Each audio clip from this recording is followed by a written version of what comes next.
rescate, si se quiere, de este avión. Allí estamos viendo las imágenes, lo que yo recién hablaba con Maximiliano, que está bastante a cargo de la investigación.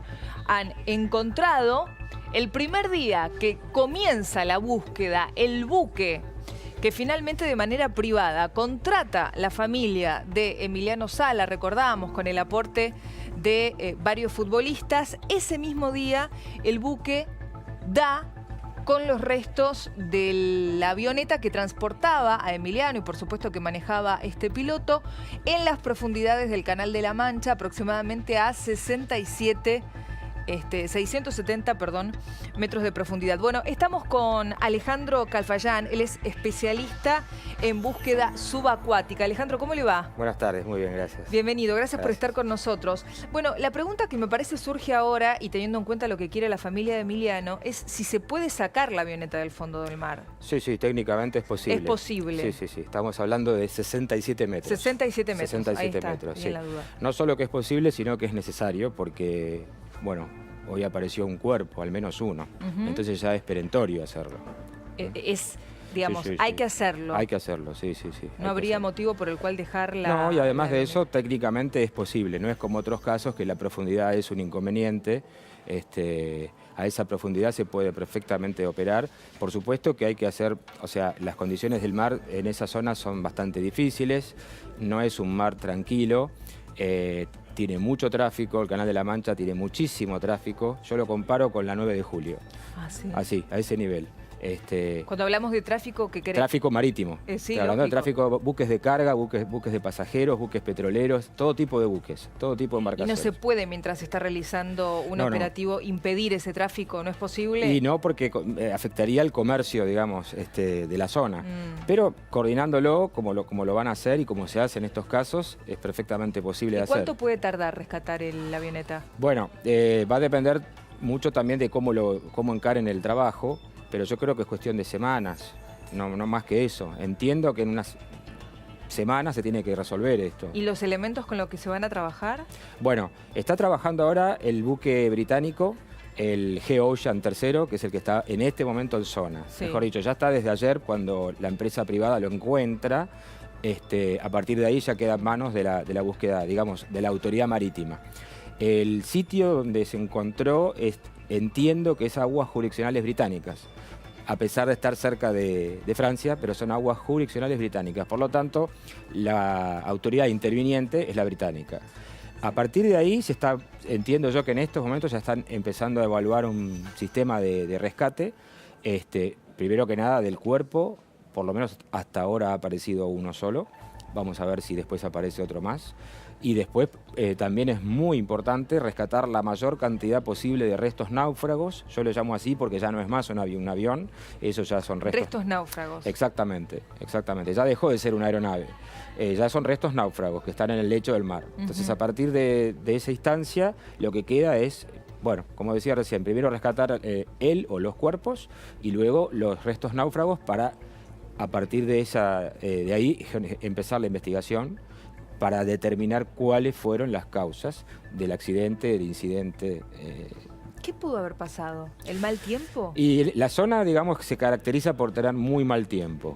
Pero tuvo seguramente que haber influido la posibilidad de que este piloto no era experimentado. Bueno, a ver, primero que nada aclarar que yo no soy piloto, yo soy marino mercante. No, seguro, ¿sí? Pero digo... Pero entiendo que existen, así como en lo nuestro existen leyes y digamos, regímenes, acá pasa lo mismo. Escuché que no estaría habilitado, no sé, yo no lo puedo decir porque no es mi área. Sí. Lo que sí les puedo afirmar es que es una zona con muy mala meteorología, muy mala visibilidad y que eso entiendo puede dificultar, así como nos dificulta a nosotros los marinos mercantes, entiendo que puede dificultar muchísimo a un piloto. Totalmente. Sobre todo una aeronave pequeña en donde desconozco qué instrumentos tendría, pero bueno, a lo mejor no eran lo suficientes o bueno. O no sabía interpretarlos. O a lo mejor no los... Eso ya queda en materia de investigación por parte de la Junta de Investigación de Aeronáutica de Gran Bretaña, que es la que ya toma conocimiento y empieza a trabajar en el caso. Alejandro, vamos a ver imágenes del lugar del hallazgo para comprender mejor. A ver si vos nos podés explicar. Ahí estamos viendo en pantalla. Perfecto. Bueno, ahí se ve claramente el sitio donde aparece la aeronave, y ahí lo que se tomó fue una distancia entre la isla de Guernsey y el sitio, que da 22 millas aproximadamente, 22 millas náuticas. Estamos hablando de unos 35 kilómetros desde la isla. ¿Eso es mucho? ¿Es poco? No, es poco. O sea, es poco. A ver, el Canal de la Mancha no tiene tampoco tanto ancho. Yo lo comparo con la distancia entre Buenos Aires y Montevideo, aproximadamente. Bien. Pero hay aviones que cruzan el océano. Lógico, Así que no es que sea mucho o sea poco, sino que hay que ver en qué condiciones lo hizo, en qué condiciones meteorológicas, quiero decir, estaban haciendo ese vuelo como para que sea, bueno, mucho o poco. No pasa, creo que el detalle de ser muy largo, muy corto el trayecto, tiene mucho que ver con la meteorología. Se hizo, ¿no? De cómo se hizo, con la meteorología del momento y con qué tipo de, en este caso, de aeronave. ¿Sí? 22 millas náuticas es nada, y menos para un avión. Un avión recorre eso en muy poco tiempo, esa distancia la recorre en muy poco tiempo. Totalmente. A ver, vamos a poner en pantalla entonces más detalles relacionados con el lugar donde finalmente encuentran la avioneta. Ahí se ve claramente, eso es una carta náutica, ¿sí? Y ahí se ve claramente lo que yo explicaba recién, esas líneas de color rosado, magenta, son lo que se conoce como separador de tráfico. O sea, ¿esto por qué? Porque lo que recién decía, que hay muchísimo tráfico marítimo en la zona, motivo por el cual es necesario generar dispositivos de separación de tráfico para evitar todo tipo de accidentes. Y ahí se ve el punto donde aproximadamente apareció la aeronave, que también es importante destacar que un poquitito más al sur, o sea, hacia abajo de ese punto, hay un cañadón de 300 metros de profundidad, en donde otra hubiera sido el escenario, ¿no? ¿Qué podría haber pasado? ¿Que no lo encontraran? Sí, más difícil encontrarlo y al mismo tiempo más difícil rescatarlo. A menor profundidad... Mucho más simple. Mucho más simple, digamos. O sea, igual 67 metros no es poca profundidad, ¿eh? Esto también hay que decirlo. Pero no es lo mismo 67 metros que 200, 500 o 1000 metros. Lógico. Ahora, qué importante es que la familia haya decidido retomar la búsqueda de manera privada. Claro. Porque, o sea, la verdad es que todos nos quedábamos sorprendidos cuando la búsqueda oficial se paró. Bueno, la búsqueda oficial se detuvo porque obedece a protocolos SAR. El protocolo SAR es el protocolo de búsqueda y rescate, precisamente, que obedece a un lapso de tiempo desde el comienzo. Hay que comenzar a partir de un lapso de tiempo y hay que finalizar después de un lapso de tiempo en donde el resultado es negativo. Esto es así mundialmente. Yo sé que a mucha gente no le gusta, pero es así. En algunos casos se ha extendido el protocolo SAR, como pasó, por ejemplo, con nuestro submarino San Juan, que se extendió, por 15 días más se extendió el operativo de búsqueda. El operativo SAR comprende y tiene en cuenta que puede haber capacidad de sobrevida. Por eso todo urge, todo es rápido, porque todavía en ese lapso de tiempo puede haber sobrevida. Una vez transcurrido ese lapso de tiempo, en donde ya se estima que no hay más sobrevida, se dejan de buscar. Claro, se deja de buscar y a partir de ahí, como hizo la familia en este caso, puede perfectamente contratar a una empresa privada, pero lógicamente son empresas muy onerosas. Ahora, lo que planteaba la familia era, más allá de si había sobrevivido o no, ellos querían saber qué había pasado con Emiliano, dónde estaba la avioneta, dónde estaba el cuerpo de su hijo, y más allá de los protocolos, resulta chocante que te digan, bueno, si no vive, no lo seguimos buscando, ¿no? Sí, lógico. Es como, lógico. Sí. Resulta chocante, pero bueno, vos nos decís entonces, esto es importante, que se trabajó bien, siguiendo un protocolo que es así. Sí, aparte después de tantos días ya no se busca más. Claro, uno de los aspectos a tener en cuenta, también por los cuales el protocolo SAR indica que hay que cesar la búsqueda después de un lapso de tiempo, es porque luego también se pone en riesgo a los propios rescatistas. Exacto.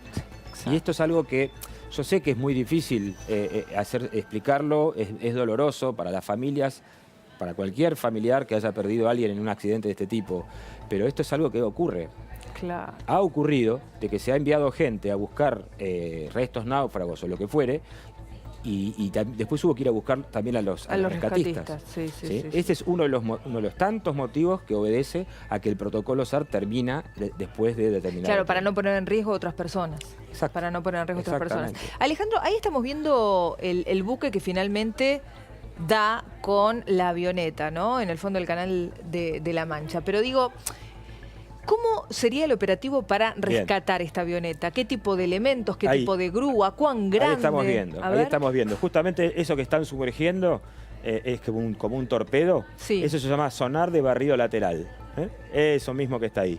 Ese instrumento irradia ondas de ultrasonido de muy alta frecuencia y de esa manera perfila el lecho del mar. Ajá. Y genera imágenes acústicas mediante la cual se puede visualizar el lecho del mar. Repito, son imágenes acústicas, no son imágenes como una cámara de foto o de video. ¿Sí? Es una imagen acústica, es lo primero que se hace. Ese instrumento es capaz de... Bueno, ese es el barco privado, el Morven, que es el de la empresa privada que contrataron para hacer la búsqueda y que fue muy eficiente porque... Primer día que salió lo encontraron. Exactamente, sí. Sí, bueno, también hay que decir que el que está a bordo es un experto, tiene más de 40 naufragios rescatados en su haber. Sabe muchísimo. Sabe muchísimo. No por esto voy a decir que los que fueron a trabajar en la búsqueda no sabían, pero también hay que tener en cuenta que cuando uno busca con esperanza de vida no es lo mismo que cuando uno ya busca de otra forma. Totalmente. En el caso mío, por ejemplo, me contratan para ir a buscar un ancla, una hélice de un barco. Tranquilo. Trabajo de otra manera. Y sí, no tengo presión. Seguramente. Trabajo completamente distinto. ¿Te pasó alguna vez que te hayan pedido buscar dentro de un rango en donde había esperanza de sobrevida? Sí, sobrevida sí, y también me pasó de ir a buscar cuerpos directamente, que es muy doloroso.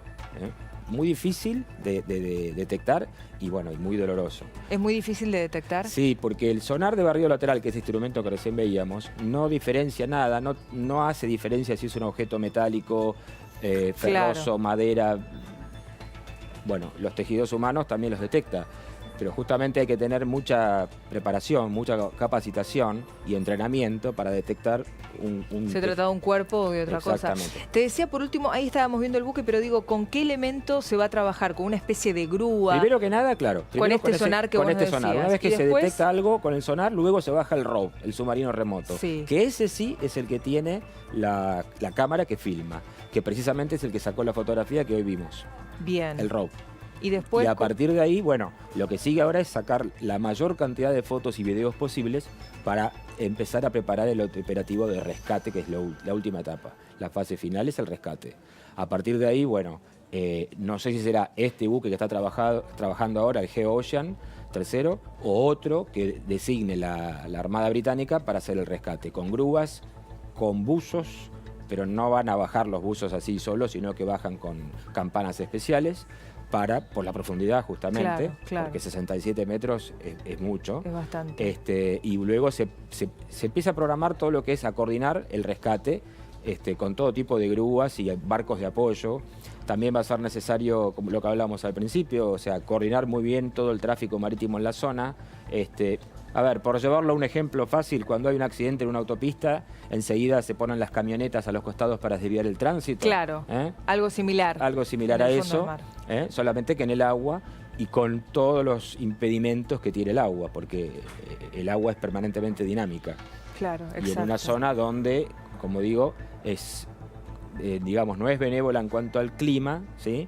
En realidad el mar no es benévolo en ningún lado. Pero hay zonas que se caracterizan por determinadas circunstancias o situaciones como esta. En este caso, niebla, mucha niebla, después se levanta mucho viento y el viento genera olas grandes. Cuando hay olas grandes no se puede trabajar. Trabajar es mucho más difícil. Claro, muchísimo y hasta peligroso. Más difícil y peligroso. Y hasta peligroso. Alejandro, muchas gracias por haber estado con nosotros. Por favor, y contarnos tu experiencia. Muy amable. Alejandro es especialista en búsqueda subacuática y nos estaba dando detalles de entonces cuánto puede llevar el rescate finalmente